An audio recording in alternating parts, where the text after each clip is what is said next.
You believe the world rewards fairness, honesty, and virtue, but the world does not. It rewards power, influence, and those who understand the hidden rules of survival. This is the problem we will solve today. Why do the cruel often triumph where the kind fail? And what must you learn to avoid being crushed beneath them? In the courts of princes, in the halls of power, and even in the streets of common men, one question torments the minds of the virtuous. Why do the wicked rise while the good fall? You have seen it. The liar climbing higher than the honest worker. The ruthless commander feared, while the merciful one is forgotten. Today, we shall tear away the mask of morality and reveal the dark truth about why evil people succeed. Listen carefully, for here lies the foundation of all power.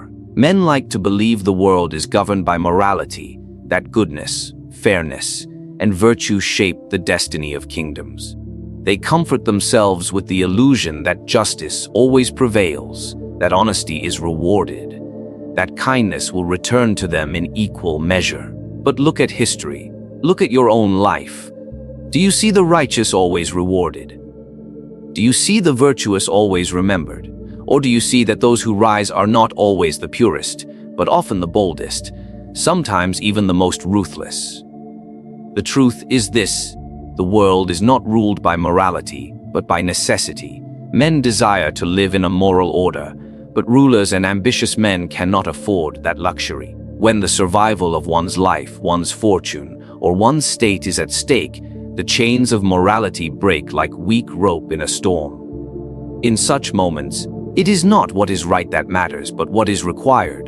The good man hesitates. He wonders, what is fair? What is just? But the man who understands necessity acts. He sees that life is not measured in fairness, but in victories. The enemy will not wait for your conscience. Fortune will not pause for your doubts. And so, the man willing to act without hesitation seizes what the hesitant man loses. This is why the so-called evil succeed. They recognize that hesitation is death, that mercy at the wrong moment is weakness, that honesty in the wrong company is suicide. They do not ask, "What ought I to do?" They ask, "What must I do to survive? What must I do to advance?" And when the answer comes, even if it drips with cruelty, they obey it. Consider the fox and the lion. The fox survives not because he is noble, but because he is cunning. The lion does not rule because he is fair, but because he is feared. In the same way, the ambitious man who abandons morality when necessity demands it is the one who bends the world to his will. The others, the sheep, will curse him as evil, but they will kneel before him all the same. Do not misunderstand me. I do not say morality is useless. Morality has its place. It wins you allies. It builds trust. It paints the mask you must wear before the crowd. But morality is a tool, not a master. When necessity demands it, you must be prepared to set it aside without trembling. For he who clings to morality when the moment requires cruelty becomes a sacrifice to those who do not. Look around you. In business, in politics, in war, even in your daily dealings, you will see this law repeated. The man who bends the rules when needed, who cuts through obstacles without apology, who chooses action over hesitation, he advances. The one who waits for fairness, who waits for the world to reward his honesty, he waits forever. It is not the world's duty to reward you for being good. The world is indifferent to your virtue. Power rewards those who seize it, not those who dream of a moral order.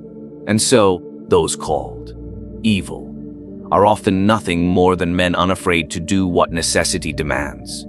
They are called wicked by those who lack the courage to do the same. History does not praise morality, it praises results. When a ruler preserves his state, when a commander wins his war, when a man secures his fortune, posterity calls him great, regardless of the blood he shed or the lies he told. Success washes away the stain of cruelty, while failure leaves even virtue mocked. Thus, remember this law of necessity. The good man delays, but the ruthless man acts. The crown does not fall to the one who deserves it. It falls to the one who seizes it when the moment arrives. And so, The world belongs not to those who cling to morality, but to those who understand. Men often argue whether it is better for a ruler to be loved or feared. The question has haunted courts, armies, and empires for centuries. The virtuous will always say, to be loved is best, for love creates loyalty. But here is the truth that few dare whisper: love is fragile, but fear endures. Love is a fair weather companion, but fear does not leave even in the darkest storm. Those who understand this wield a power the gentle-hearted will never know. Why is fear the stronger weapon? Because love depends on the heart of another, while fear is controlled by your own hand. Love requires constant nourishment, kindness, generosity, patience. And even then it is easily broken by envy, betrayal, or simple boredom. One false step, and the same man who once praised you in love will turn against you in resentment. But fear, once planted, does not depend on their will. It takes root in their survival instinct, and men will cling to it even when their love is gone. Observe how people behave when times are good. They smile, they promise loyalty, they flatter you with words. But wait until fortune turns against you. Then love dissolves like mist in the sun. Friends vanish, allies betray, promises are forgotten, yet fear remains. Even when a ruler is hated, as long as he is feared, men obey. They may curse his name in secret, but they do not dare to raise their hand against him. The successful men of power understand this. They cultivate love when it is useful, when it can gather supporters or win applause. But they never trust it. They know it is fear that guarantees obedience, fear that secures their throne, fear that silences conspiracies before they are born. Love binds men lightly, fear binds them with chains. Think of a commander leading an army. The soldiers may admire him, they may sing his praises, but admiration will not hold their line in the face of death. Only fear, the fear of punishment, the fear of disgrace, the fear of his wrath, keeps them steady. Love may inspire for a moment, but fear disciplines for a lifetime. And yet, let us not confuse fear with cruelty for its own sake. The wise man uses fear as a tool, not as a poison. Too much cruelty breeds hatred, and hatred, if joined with contempt, is dangerous. But the precise measure of fear, administered with calculation, keeps men cautious, obedient, and loyal out of necessity. It is like the physician who uses fire to cauterize a wound, not to destroy but to preserve. This is why the so-called evil man succeeds. He does not waste his strength seeking to be loved by all, for he knows this is impossible. A ruler, a leader, even a simple man of ambition cannot please everyone. To try is to make oneself weak, vulnerable, and despised. Instead, he ensures that even those who do not love him will fear the consequences of crossing him. And so, he is obeyed by all, whether through affection or through terror. In the marketplace, in the palace, in the battlefield, this truth repeats itself endlessly. The merchant who is feared for his sharp dealings commands more respect than the kindly one who is easily cheated. The ruler who punishes betrayal swiftly is far more secure than the one who forgives every offense. The man who carries himself with an aura of authority and danger is less likely to be challenged than the one who seeks to be everyone's friend. Men will betray love if it benefits them, but they rarely dare betray fear. And when they do, they gamble with their lives. That is why fear is not simply stronger than love. It is more reliable, more permanent, more useful. A man may grow weary of loving you, but he will never grow weary of fearing you. So ask yourself this: do you wish to be loved, or do you wish to be obeyed? The one who seeks love will be abandoned when the winds change. The one who commands fear will stand firm, even when storms rage against him. Man is a creature of perception, not of truth. Few have the patience to seek what lies beneath the surface, and fewer still have the courage to accept it. Most are satisfied with the mask, the illusion, the appearance. And this weakness is the secret that ambitious men exploit. For in the theater of power, appearances matter more than reality. Consider how easily the crowd is deceived. They judge not by what a man is, but by what he seems to be. A ruler who is cruel in secret but displays the gestures of mercy will be praised as just. A man who plots betrayal behind closed doors, yet speaks sweetly in public, is admired for his loyalty. And when the mask is convincing, men defend it even against the evidence of their own suffering. Such is the blindness of human nature, they believe what they see more than what they feel. This is why those often called evil succeed. They do not flaunt their wickedness openly. They conceal it beneath a carefully woven cloak of virtue. They smile when their heart is cold. They speak of honor while planning treachery. They display generosity while counting what they will gain in return. The world applauds them, while the truly honest man, who shows his thoughts nakedly, is condemned for his bluntness. Ask yourself when you walk among others, do you show your reality, or do you show them the image you wish them to believe? The truth may be harsh, but men do not desire truth. They desire comfort, reassurance, hope. Appearances provide that comfort, and the one who masters appearances controls the hearts of the people more effectively than the one who insists on truth. History itself confirms this. The most celebrated rulers were rarely saints. They were actors upon the grandest stage. They understood that the people look more to the spectacle than to the substance. A great procession, a generous gesture, a public act of mercy. These create an image of goodness that lingers long after the cruel decisions are forgotten. A ruler can shed blood in silence, but as long as the streets are filled with festivals, the people call him beloved. In private dealings, the same law applies. The merchant who appears honest will be trusted more than the one who is honest but clumsy in his words. The soldier who appears brave inspires courage, even if his knees tremble in the dark. The leader who appears decisive will be followed more readily than the one who is truly wise but slow to speak. Reality bends to appearance, because men are ruled by perception, not by truth.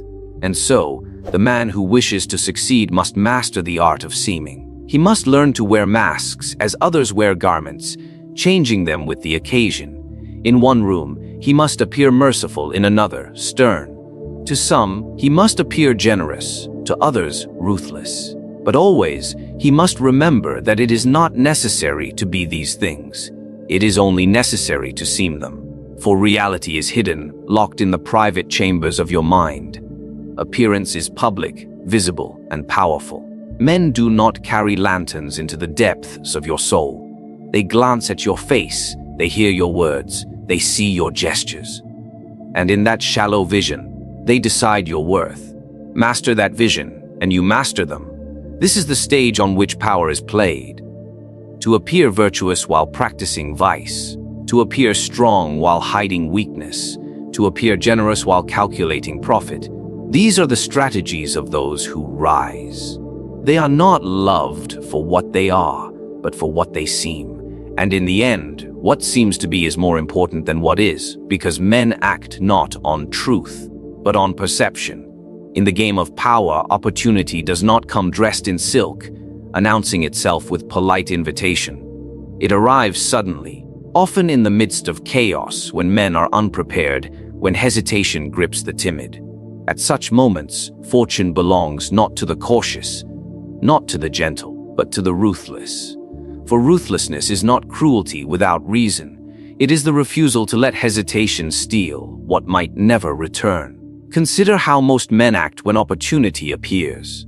They pause. They weigh their conscience. They worry about how others will judge them, about whether their action will appear too harsh, too bold, too selfish. And while they delay, the ruthless man acts. He seizes the opening, cuts through obstacles, and takes what the hesitant man was still debating. History does not record the doubts of the timid, it records the triumphs of the bold. Ruthlessness is the ability to do what must be done when the moment demands it, even if that action shocks the weak. It is the ability to strike before others think it proper, to cut down rivals before they are ready, to silence enemies before they gather strength. To the virtuous, such actions may appear cruel, but cruelty at the right time prevents greater chaos later. One decisive blow, though harsh, is often kinder than allowing endless conflict to fester. The rulers who endure are those who understood this law. When conspiracies threatened, they did not wait for proof, they struck. When enemies hesitated, they pressed the attack. When rivals showed weakness, they did not extend mercy, they eliminated them. And for this, they were condemned by the moralists, yet remembered by history as strong. For in power, it is not the gentle hand that secures survival, but the hand willing to act without trembling. Ruthlessness also recognizes that opportunity is fleeting. The world does not offer endless chances. A man may be offered the loyalty of allies once, the opening to conquer once, the chance to rise above his station once. And when that door opens, hesitation is fatal. To delay out of fear of being harsh is to watch the door close forever. The ruthless understand this and step through without apology. Do not confuse this with blind savagery. A reckless man who destroys without calculation is not ruthless, he is foolish. True ruthlessness is precise, measured, and strategic. It knows when to hold back and when to strike. It is not cruelty for pleasure, but cruelty for necessity. The surgeon cuts not because he loves pain, but because he knows the wound must be opened to be healed. In the same way, the man of power strikes not from hatred, but from knowledge that delay will cost him everything. The weak believe that fairness creates opportunity, but fairness is rarely found in the world. The strong carve opportunity with their own hands, and ruthlessness is the blade they use. Those who cling to kindness in every moment find themselves exploited, stepped upon, forgotten. Those who wield ruthlessness when the time is right rise above them. Look at any great fortune, any lasting empire, any dynasty that endured. Behind each stands a moment where ruthlessness determined the outcome. The general who crushed his enemy instead of sparing him. The prince who eliminated his rivals in a single night. The merchant who cut off partners before they could betray him. These are the decisions that secure dominion. They are condemned by the moralists, yet envied by the ambitious. Men will call ruthlessness evil because they fear it, but secretly they respect it. They know that the one who dares to do what others shrink from possesses a strength they cannot match.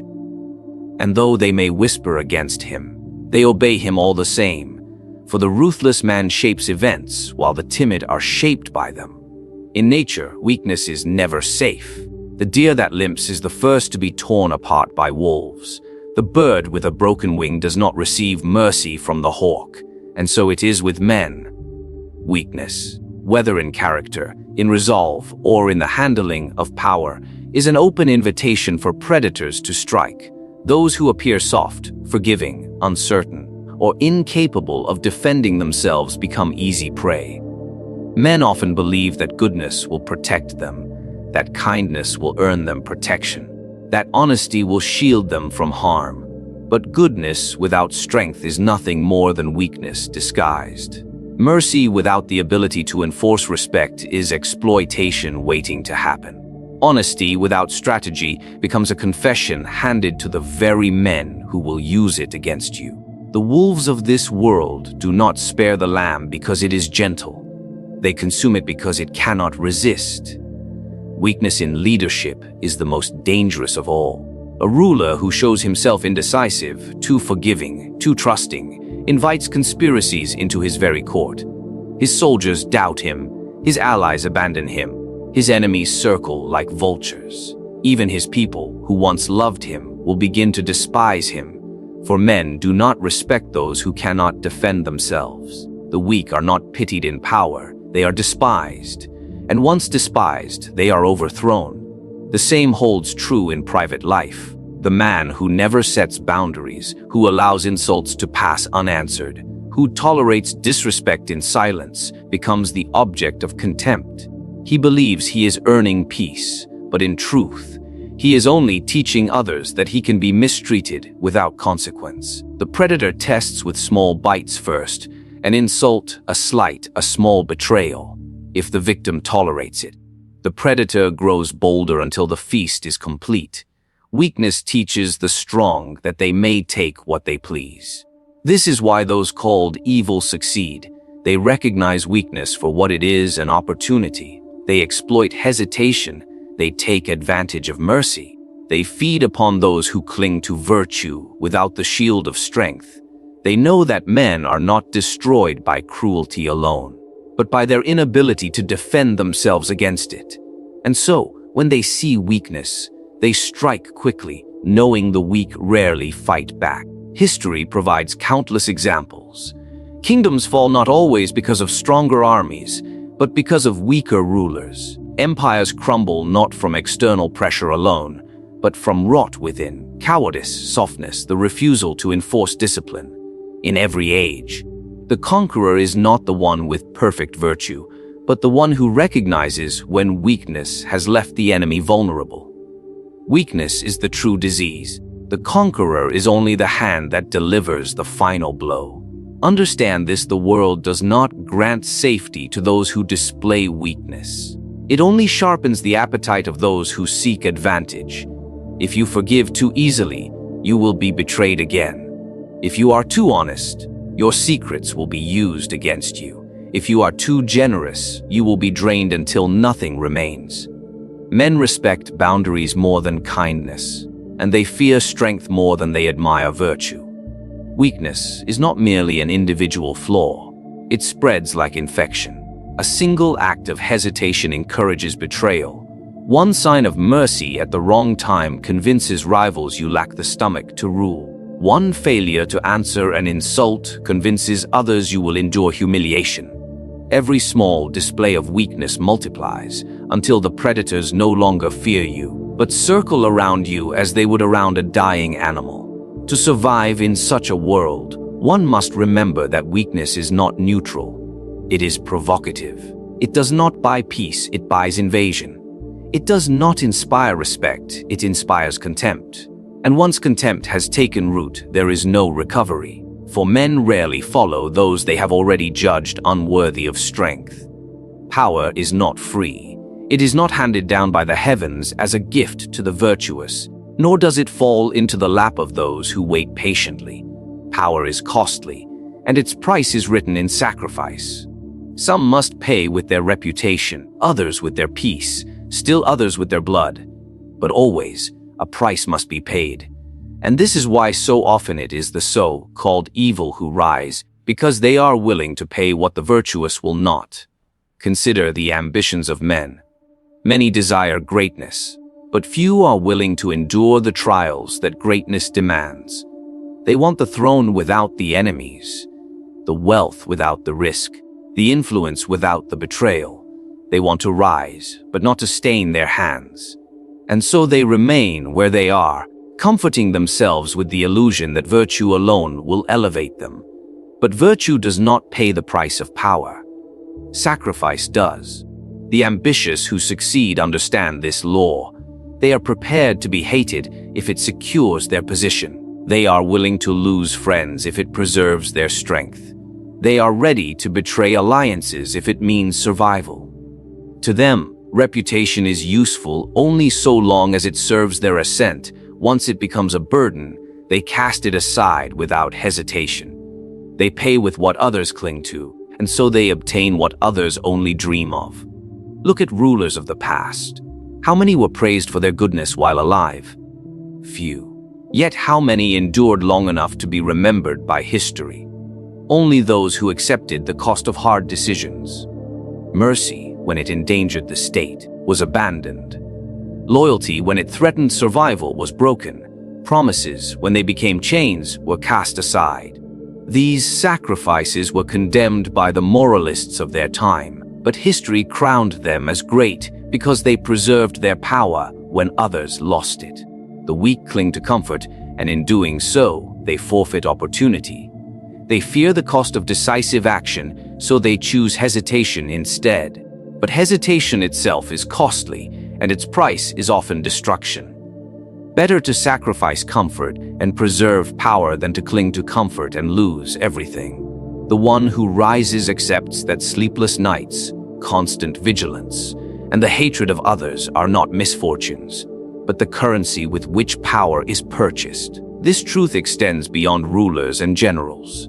In every corner of life, the law remains the same. The merchant who dominates a market is the one who risks more than his competitors. The commander who secures victory is the one who demands more from his men and sacrifices their affection for their obedience.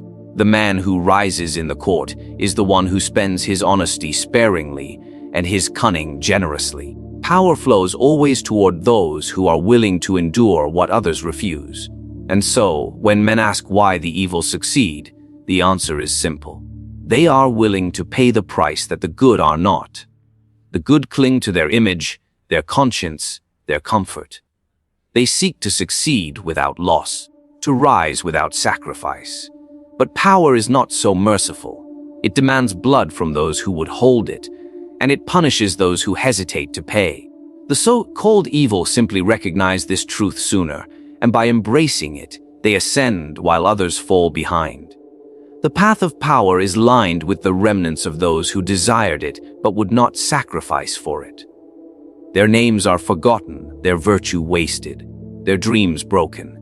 But the ones remembered, the ones who stood above the rest, are those who endured the price without complaint. So now you see the truth that most men cannot bear to face. The world does not bend to virtue, it bends to power. Morality is praised, but necessity rules. Love is cherished, but fear endures. Reality is hidden, but appearances command. Opportunities are seized not by the gentle, but by the ruthless. Weakness is never forgiven, for it invites the wolves. And above all, power belongs to those who will pay the price that others fear to give. This is why the so-called evil succeed. They see the world as it is, not as they wish it to be. They play the game of power without illusions, without hesitation, without apology. And while the good comfort themselves with dreams of fairness, the ambitious carve their place in history with steel, with cunning, with resolve. Remember this: if you wish not to be consumed, you must learn what they already know. Guard your virtue, but never let it become your weakness. Show mercy, but never at the cost of strength. Wear the mask of goodness, but keep the hand of power ready beneath it. For the world does not reward innocence, it rewards mastery. And those who endure are not those who hoped for justice, but those who seized power when the moment demanded it.